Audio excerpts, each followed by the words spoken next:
I wanted to bring up a few things about Hellinger's framework that I think are unconventional, and I like that they challenge conventional views of what we kind of just take for granted to be good things, such as forgiveness.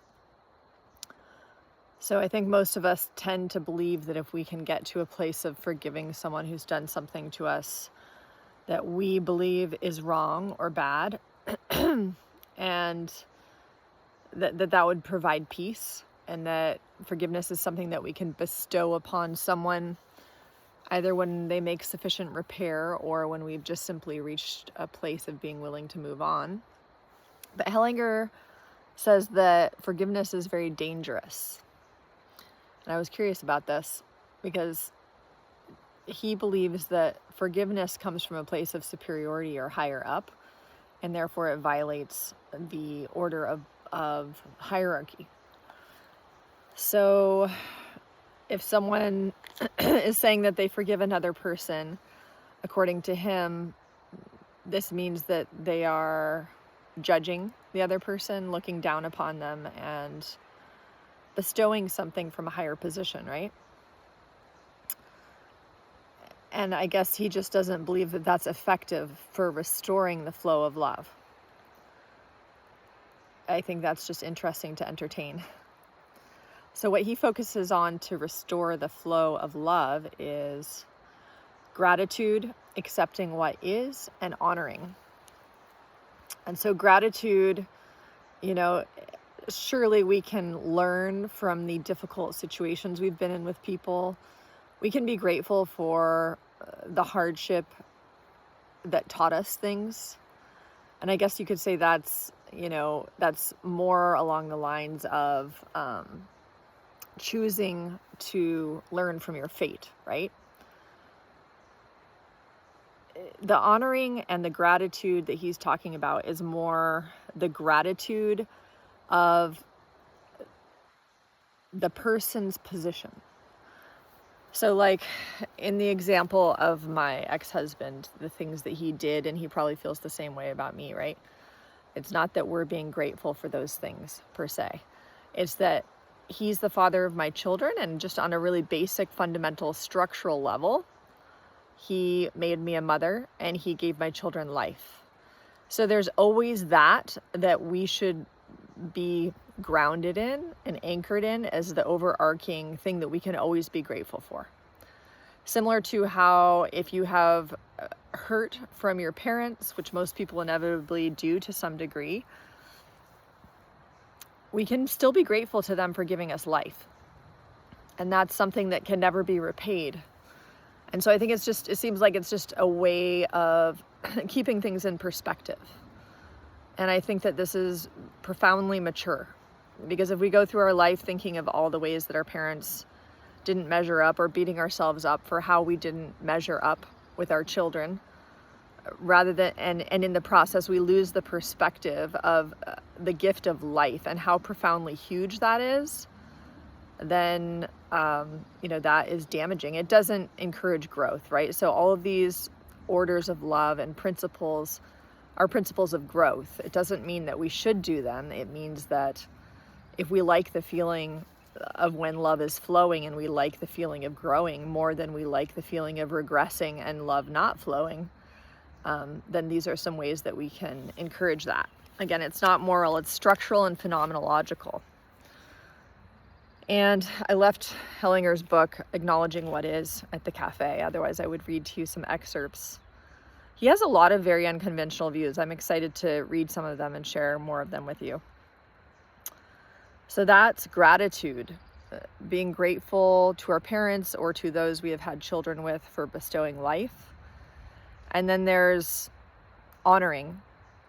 So the honoring part, it seems almost like the opposite of forgiveness, right? Like forgiveness is like maybe we can move on and forget or let what happened be in the past. But to actually honor someone who we believe has wronged us is certainly not the conventional wisdom. So what he's talking about here is not honoring their behavior. And so it raises this question of like the level of maturity of like, well, if someone does something to you that was dishonoring you or violating the orders of love, the natural reaction is to try to dishonor them and try to make them not belong, to exile them for such behavior. And the honoring is not an honoring of their behavior. It's very important in Hellinger's framework that we honor ourselves by having good boundaries with those who are abusive and remove ourselves from that situation while preserving whatever honor can be preserved. And the honor that can be preserved is just honoring the fact that that person has a place of belonging as their position, right? So I don't have to honor my ex-husband's behavior, but I can choose to honor the fact that he is the father of my children, right? And simply honor the reality and the fact of his position, that that's not going to change no matter what he does. That fact is not going to change. So likewise, it would be very nice if he were to honor me in the fact that I am his children's mother. And there are ways to do that. And I think that this is just like really operating on just such a basic level. When we operate on such a basic level like that, structurally we create a lot of coherence and we remove the need for a lot of politics and drama. On the other hand, Hellinger has pointed out that many people would prefer to suffer than to heal. And I don't think this is controversial. I think this is pretty obvious that when given the opportunity for reconciliation or to abandon a belief system that one must suffer in order to belong, many people will choose to continue to suffer rather than to give that entanglement back to where it belongs, because doing so risks their sense of belonging, right? So that's super fascinating. But anyway, these healing statements that Hellinger promotes, they're very straightforward. They're not getting wrapped up in the story. They're simple statements of acknowledging what is, honoring the person's belonging and position, and showing gratitude. And reconciliation can happen by way of taking ownership. So the acknowledging what is part is really a big deal, because I think it's not only acknowledging what has happened, but some of the things that we have done, right? The self-honesty to acknowledge how we have behaved, what is. And my last video was a lot about that, about acknowledging what is. But yeah, no healing and reconciliation can exist without what is being acknowledged.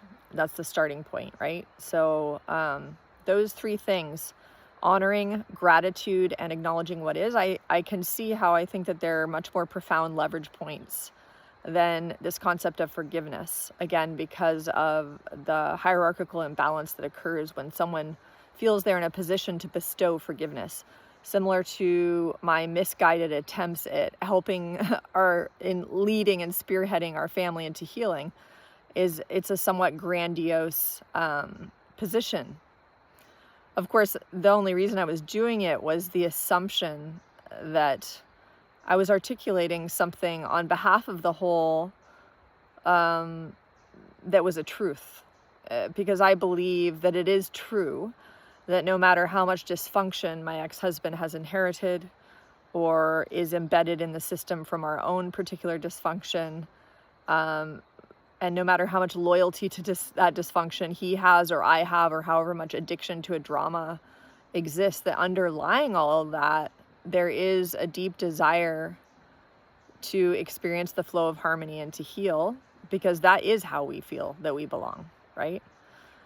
So on some level, I don't feel that me trying to spearhead our family's healing and take leadership there was presumptuous, in the sense that I was trying to impose as a morally superior person onto others what they should do. I feel like I did it because I was intuitively tuned in enough to know that this is actually what my ex-husband, in his deepest heart of hearts, truly desires.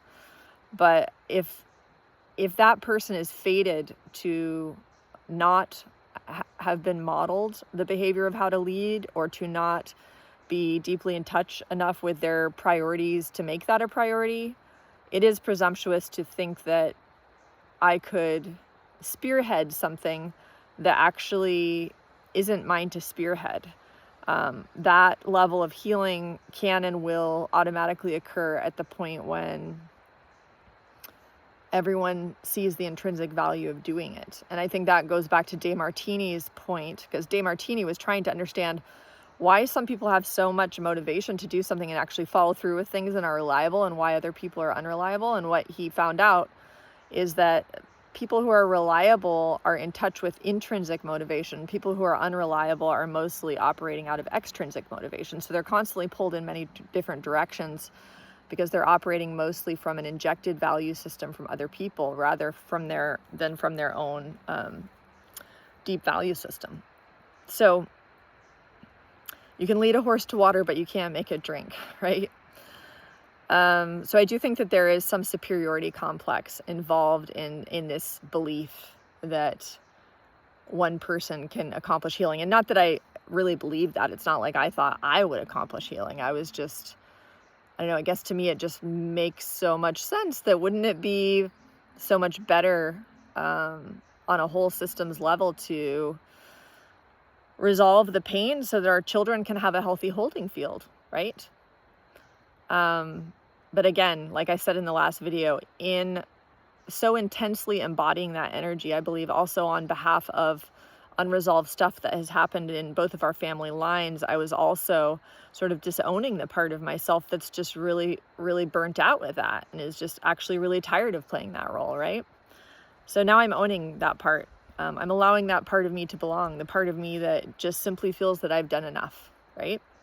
And obviously I haven't stopped, I'm still, on my own healing path. And because I'm a part of the system, I think there's something, that's what's beautiful about whole systems, working in whole systems, is that when any part of the system heals, it's inevitable that the rest will benefit, right? So I think that is, a great place to focus and prioritize one's energy. Those of us who have a lot of Libra in our chart, right? We're always trying to get buy-in and have it be balanced and, work together and all that.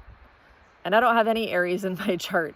My ex-husband has 4 planets in Aries, and I think I have a lot to learn about just going out on my own, but I do kind of feel like this hyper-individualism of our society is very detrimental to families.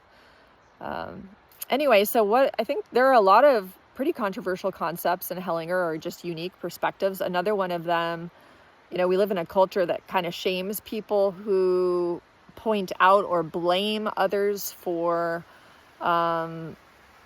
abusing them, because we do a lot of victim shaming, where we shame people for taking on the identity of a victim. And of course, Hellinger is not promoting that, but he is in favor, alongside this belief that we need to acknowledge what is, in favor of victims taking their place as victims, not as an identity, but as a statement of truth of what is, of what indeed happened.